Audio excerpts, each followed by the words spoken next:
The click of that rifle bolt still haunts me. HOA President Karen had finally snapped. My modest farm hugged the edge of her perfect beige suburb. I moved here for peace and quiet. Instead, I got her. She became board president and declared war on anything that wasn't sterile and boring.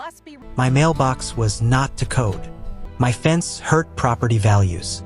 My thriving vegetable garden became an eyesore. The fines started piling up fast, each one tighter than the last. Money was already tight with feed prices skyrocketing. Maximus, my prize bull, was my last hope for stud fees. Karen hated him most of all. She called him a dangerous eyesore. Then my water pressure started mysteriously dropping. I investigated one night with a low flashlight. Found her illegal tap straight into my private well, feeding her precious rose garden perfectly. The queen of rules was a common thief. The hypocrisy made me laugh in the dark. So I gave her a gift she truly deserved. I quietly rerouted my septic line into her stolen water pipe. Under the new moon with tools muffled. No traces left behind. The next days were pure gold for dark humor.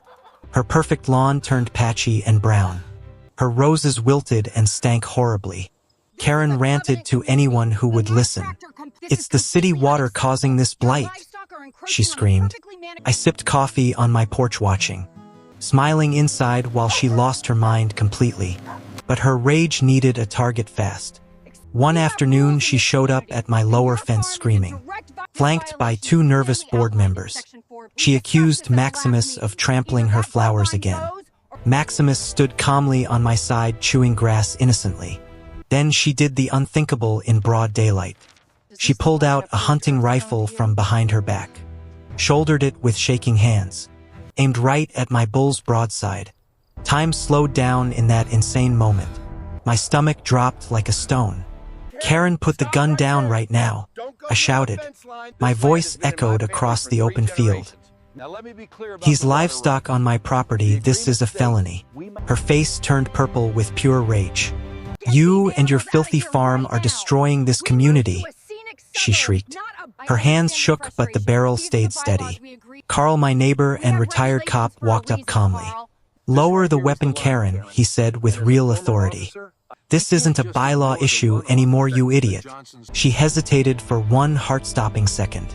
The fight drained from her eyes as reality hit hard. She lowered the rifle slowly like it burned her. But everyone saw it clear as day. The mask was gone forever now. This wasn't about rules at all. It was about her sick need for control. I had all the evidence ready for weeks.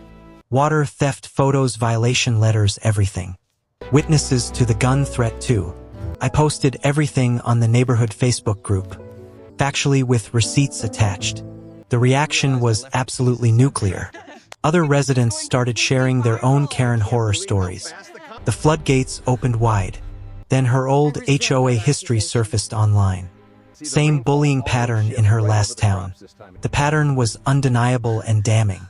HOA Karen strikes again became the viral meme. She tried fighting back desperately the next day.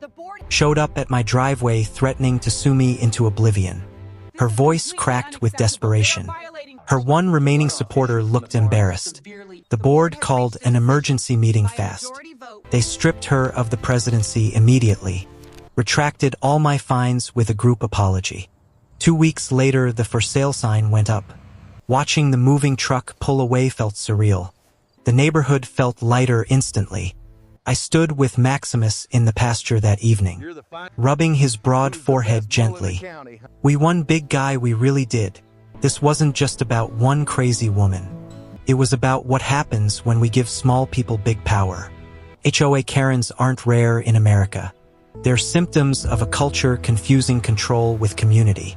When the powerful fall by their own hand, it feels satisfying in the deepest way. But the real lesson is simpler than that.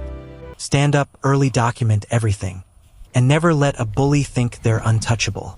The farm is peaceful again finally. Maximus grazes happily under the sun. The air feels cleaner than ever. And somewhere out there Karen is probably already terrorizing a new neighborhood. Because people like her never really change. They just move and the cycle continues. Until more of us say enough is enough. Justice isn't always loud or dramatic. Sometimes it smells like sewage and tastes like freedom. And that is the sweetest revenge of all.